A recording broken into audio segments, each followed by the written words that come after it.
It's 4 p.m. on Monday, September 15th here in Korea, live from Seoul. I'm Laah Hyun-kyung.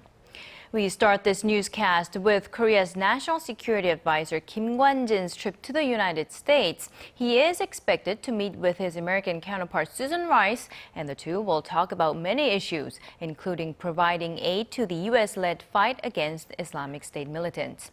Arirang's Park Ji-won has the top story.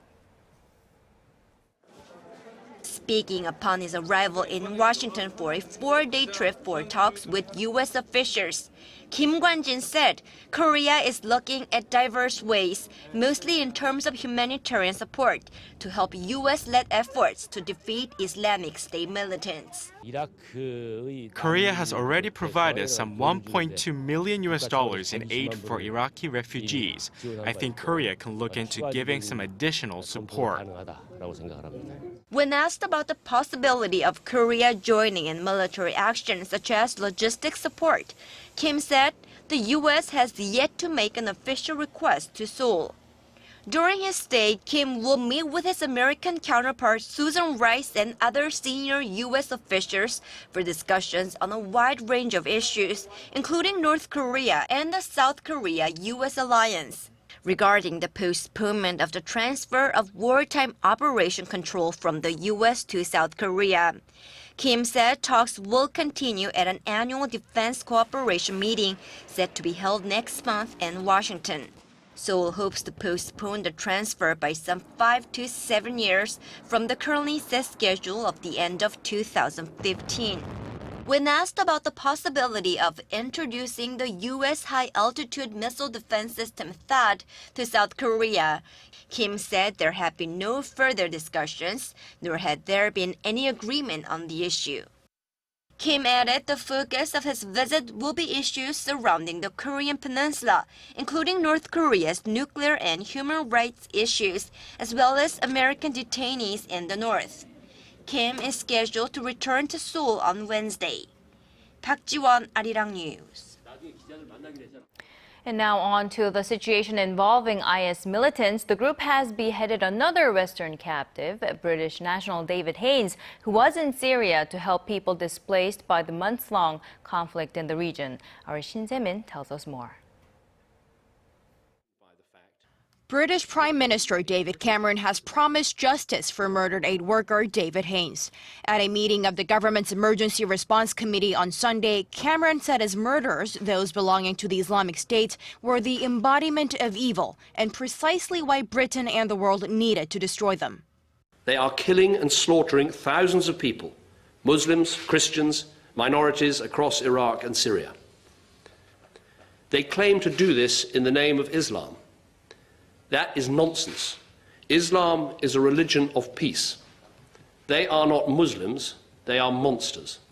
The beheading of the 44-year-old aid worker has increased the pressure on Cameron to counter the IS threat, this as they've threatened to take the life of another British national, Alan Henning. The international community is circling the wagons. Australian Prime Minister Tony Abbott pledged on Sunday to deploy 600 troops to the Middle East to aid the U.S.-led campaign against the terrorist group. He said the first set of 200 military personnel would arrive in the United Arab Emirates in the next couple of days. In response to the latest IS video release, U.S. President Barack Obama said America would stand shoulder to shoulder with England as part of the broad coalition of nations being formed to fight the militant group. Some 40 countries, including 10 Arab states, have so far offered their support in countering the threat. U.S. officials say that some of the Arab nations have even offered to join in airstrikes against the Islamic State in Iraq and Syria. Shin Se-min, Arirang News. Over in New York, the 69th UN General Assembly will begin on Tuesday local time. A high-level meeting discussing North Korea's human rights violations will likely be held on the sidelines of the event. Our Kim Min-ji has this report. A renewed focus on North Korea's human rights situation is expected to heighten diplomatic tensions at the upcoming UN General Assembly. This as top diplomats from South Korea and the U.S. prepare to attend a high-level meeting on the North's human rights issue, scheduled to take place on the sidelines of the UN gathering. The meeting has been organized as a way to garner support for a UN General Assembly resolution on the issue. Pyongyang's human rights situation has received greater international attention this year following the release of a report by the UN Commission of Inquiry that accuses North Korea's leaders of widespread, systematic and gross human rights violations. South Korea's Foreign Minister Yoon Byung-se is almost certain to participate in the high-level talks, as is U.S. Secretary of State John Kerry, reflecting Washington's growing interest in the issue. Kerry said last month in his Asia policy speech that North Korea's prison camps must be shut down immediately. Kerry's attendance is likely to draw diplomats from other countries to participate. Meanwhile, North Korea appears to be making efforts to defend itself. The North's Foreign Minister Lee Soo-young is scheduled to give a speech at the General Assembly, which will mark North Korea's first ministerial address in 15 years. And on Saturday, Pyongyang released its own assessment of the human rights situation, claiming the rights of North Korean people are well protected under its socialist system. The report also said that Pyongyang is open to holding talks with any country at any time on the human rights situation in North Korea. Kim Min-ji, Arirang News. And moving on to domestic politics, nothing's been confirmed, but the interim chief of the main opposition New Politics Alliance for Democracy may be on the verge of stepping down. If that happens, it will bring about even more disarray to the opposition, which has been missing a chairman figure for more than a month now. Our National Assembly correspondent Ji Myung-gil has this report. Park Young-sun of the New Politics Alliance for Democracy doesn't just appear to be thinking about stepping down as interim chief. There are speculations she may even quit the party altogether. It comes amid pressure from within the main opposition bloc to step down both as the chief of its emergency committee and as its floor leader. We've been urging floor leader Park Young-sun for her voluntary resignation. If she does not step down, we will have to put some pressure on her to do so. The contention stems from Park's handling of a special bill that would set up an investigation into April's ferry disaster. Park on two separate occasions reached agreements with the ruling Saenuri party on the legislation, but both times the compromise was met with fierce criticism from the victims' families and from within her own party. Park looked to step aside last week by appointing two co-chairmen to lead its emergency committee, but the proposal was quickly batted down by senior party members, who objected to those who were nominated. With Park on the outs, veteran lawmakers with the opposition party have already begun thinking about who her replacement should be and call for someone who is more moderate.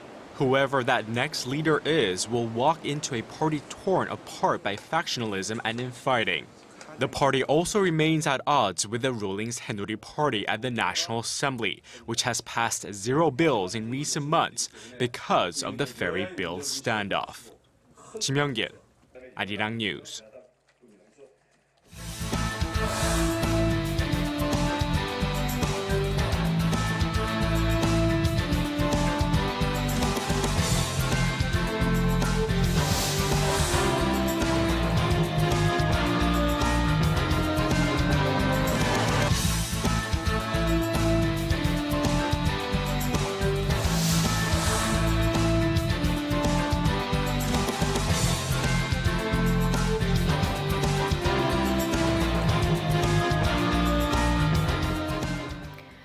President Park Geun-hye is determined to push through with her so-called creative economy drive. Meeting with business leaders in the country's southeastern city of Daegu today, the president said she will expand financial support to the nation's small and mid-sized firms next year to $7.6 billion, and that's on top of another billion set aside to facilitate investment for SMEs outside of Seoul. Marking an expansion of Daegu's so-called Creative Economic Innovation Center, the president stressed the need to utilize creativity as a means to unleash growth and expand jobs. The Daegu Center is the first out of the government's 17 designated innovation centers to have signed agreements with a private firm. It will work with Samsung to offer counseling and financial aid for innovation-driven local SMEs and ventures. The number of visitors from China grows exponentially every year, and not surprisingly, the spending cloud of Chinese tourists to Korea is having a positive effect on the stock prices of Korean firms in the tourism sector. Our economics correspondent Hwang Ji-hye has the details. In Seoul's bustling shopping district of Myeongdong, it's very easy to find Chinese tourists, and the ever-increasing number of visitors from China is driving strong gains in tourism-related shares. According to the Korea Exchange, the stock prices of 31 firms listed on the local bourse whose brands are popular among the Chinese have risen 51% on average since the end of last year. Contrast that against the 1.1% gain the benchmark Kospi posted over the same period. Because of this, many Korean businesses that used to rely on domestic consumption by Koreans are eyeing these high-spending customers from across the West Sea. In general, Chinese people are much wealthier than they used to be. China's gross national income per capita last year stood at over $6,700. That's more than 5 times higher than in 2003. And due to the popularity of Korean pop culture in China, experts say the country's spending power has a massive impact on Korean companies, particularly those in the entertainment, cosmetic, and clothing industries. And with more Chinese tourists forecast to visit Korea during the upcoming Chinese holiday season early next month and the Incheon Asian Games that kick off this week, expectations are high that they'll give domestic demand in Korea a much-needed boost. Hwang Ji, Arirang News. Following the health ministry's plan for a huge cigarette price hike next year, the price is likely to be increased every time general consumer prices go up. Officials say it will help reduce the country's high smoking rate, but critics believe it's a sneaky way for the government to collect more taxes from the people. Our Son Jung-eun reports. Along with the government's recent announcement to raise cigarette prices by roughly 80% or some $2, it also said the price of tobacco products would be tagged to the rise of general consumer prices. There would be a 5% hike in tobacco prices every time consumer prices rise 5%. We are planning to raise cigarette prices in line with the increase in consumer prices. We will hike prices by 5% when consumer prices increase by the same amount. After the new measure takes effect next year, cigarette prices are expected to rise by 20 to 30 cents every 2 to 3 years, reflecting the yearly consumer price inflation of 2 to 3%. If that's the case, one pack of cigarettes will cost roughly $6 in 10 years from the current $2.40. Policymakers say they want to cut the country's high smoking rate in the most effective way, but others think the government wants to boost tax revenues without the inconvenience of taking it to the National Assembly every time they think a cigarette price hike is necessary. In order to avoid public criticism, experts say the government needs to spend the increased revenues wisely and come up with a long-term plan aimed at enhancing the people's health. Son Jung-in, Arirang News. And in other economic news, Korea's import prices dropped for the 24th straight month in August, mainly due to falling international oil prices and the strong Korean currency. The Bank of Korea says the import price index dropped 0.8% from July to 94.2. That's the lowest level in more than 4 years. Dubai oil fell nearly 4% last month from the previous month, and the Korean won strengthened 0.5% against the greenback to 1,025 won. Now, export prices in the meantime rose 0.1% in August from July.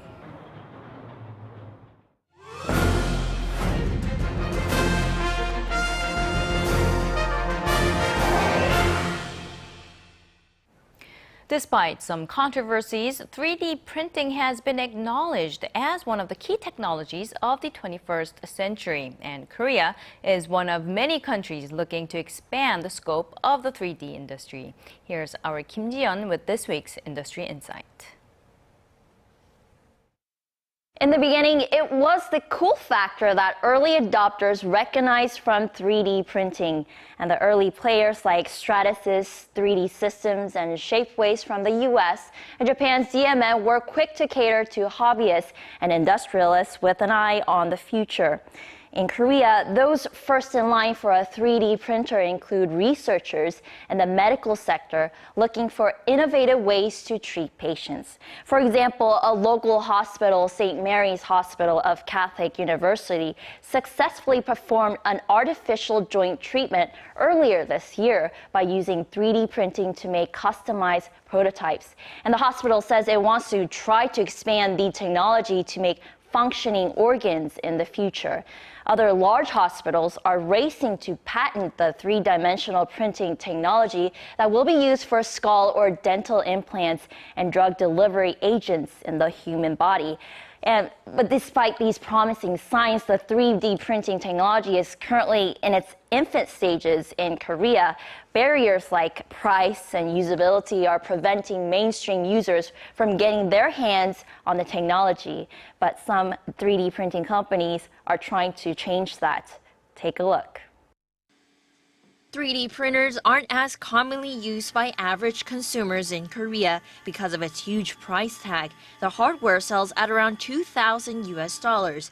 In order to break down such economic barriers, 3D developer founded by its parent trading company Mide International Trade launched a leasing and rental program for the public. We want to lead more people can use the 3D printing technology because we believe this is a very good thing. It is very good for the industrial efficiency. Also, it can help people to get their own customized product. Also, they can change people's lifestyle. So, in order to expand this new technology, we were trying to watch what is the really barrier of the market. With monthly rental fees set at $35 US and an option to buy at the end of a 2-year contract period, the company says its printer leasing program creates easier accessibility for customers to try the new hardware. The program also assures the machine will continue to operate properly even after its purchase. The company says its customers are not limited to a specific group, but includes manufacturers of toys and jewelry, as well as R&D centers, universities, and ordinary people. Yeah, for example, we can try to make my own shoes.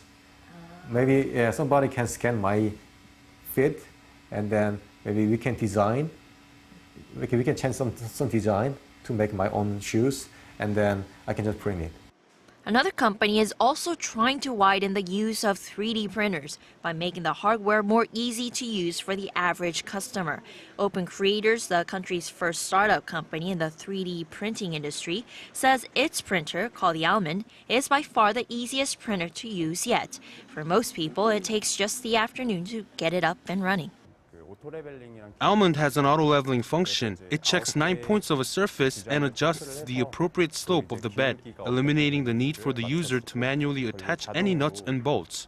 Also, there's a cooling pen that brings down the temperature of the melted material, which improves printing quality. And for consumers who are worried about looks, the Almond has both substance and style. It was awarded some of the world's most renowned design awards, including the Red Dot and IDEA Awards. Open Creators says it's working toward a vision to try to create an atmosphere, a culture where every household has a 3D printer in their homes, equivalent to appliances like TVs and vacuum cleaners. The company offers a weekly workshop open to anyone who wants to maximize the utility of its product. These efforts by the 3D printing industry are expected to open up the technology to the mainstream and pave the way for more specialized applications to become a part of our everyday lives. Kim Ji-yeon, Arirang News. Bringing you the fresh updates from stories breaking in Korea and abroad. We give you a bigger and better picture of the world. Join Laah Hyun-kyung live from Seoul. Every weekday, only on Arirang.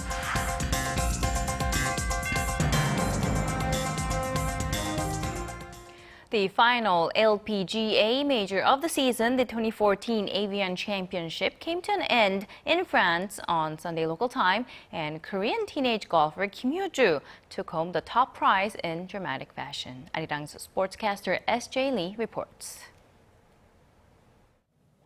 19-year-old Kim Hyo-ju is a star in the KLPGA, but after this weekend, she's a superstar in the one that counts, the LPGA. The 20th-ranked Korean started off the event shooting an amazing 10 under 61 in the first round and went into the final round in the lead. Fellow Koreans Chang Ha-na, Heo Mi-jung, and Chen Ha-yeon piled the pressure on Kim, but it was Australia's Kerry Webb, a 7-time major winner, who stormed through in the back nine to take a one-stroke lead going into the 18th hole. But the Korean teenager kept her composure and birdied a tough putt to put her tied for the lead. The pressure was too much for the 39-year-old Webb, who would bogey on the final hole, giving Kim the season's final tour major. I'm very happy I won. When I finished, I felt out of this world. I felt terrible when I bogeyed on the in-course par 3, but I was able to birdie on what I thought was the toughest hole, so I feel great. It might be her very first LPGA Tour major win, but given this performance, we'll be hearing a lot more about Kim Hyo-ju in the years to come. S.J. Lee, Arirang News. And moving on to some arts news, with fall upon us, the art community has revved up its engines with a slew of exciting exhibitions and events. Now, most notable is the Gwangju Biennale, which takes place here in Korea. Our Im Yoon-hee has a look at this year's installment, along with another top-tier art exhibition. It's a rather odd scene. A jumble of horses, soldiers, and flags. American artist Edward Kienholz was a foundational installation artist, and this is one of his rare works, created with his wife Nancy. It's just one of the many meaningful and unique pieces to this year's Gwangju Biennale. Even though these works address political talk, spiritual talk, and social talk, they also satirize politics. The 10th edition of one of Korea's largest art gatherings has brought in some of the most abstract creations from all over the world. They all fall under the theme of burning down the house, which incorporates the idea of burning and transformation, and the process of finding hope amidst the ashes. And though the artworks are united under a theme, each displays a flair of creativity and the extraordinary, as the Gwangju Biennale will remain open until next month for people from all over the country and the world to see what this year's artists have in store. Historical treasures from the Joseon Kingdom. They serve as both artifacts as well as works of art. Traditional Korean artwork includes anything from paintings to the art of the beautiful moon jar. This one flawlessly created in the 18th century, displaying a perfectly rounded, almost seamless creation. And here, one artist has recreated the Korean peninsula and the millions of lives that together make up the country they call home. Another artist captures somber feelings of depression and tragedy on the canvas, while other world-renowned artists show illusion and a sense of the contemporary through their use of various different mediums in this unique collection of both international and Korean artists. But here, art isn't just for the eyes. One artist incorporates the audience in a performance-type creation, while other artists create an experience for the audience to walk through. From Korean to foreign artists, from the contemporary to the classic to the traditional, art is a bridge through both time and space. Im Yoon-hee, Arirang News.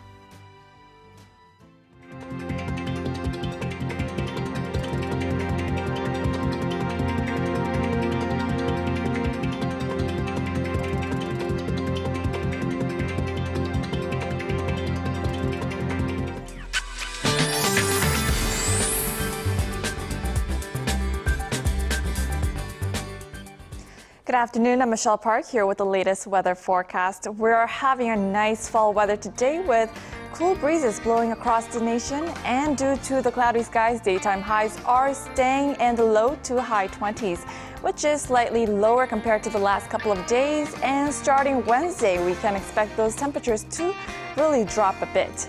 And we also have some precipitation in the forecast today, and there will be drizzles in the central region and both Jeollado provinces, while the northeastern regions of Gangwon-do can expect on and off showers into the morning tomorrow. Now going over to our temperature readings, Seoul will top out at 28 this afternoon. Meanwhile, the southern cities such as Gwangju and Busan is tad lower at 27 and 26 degrees. Now moving over to other regions, Jeju Island is similar at 26, while Dokdo reaches 23, while Mount Kumgang is hotter at 26 degrees. Well, that's all for Korea. I'm Michelle Park, and here's a look at the weather conditions around the world.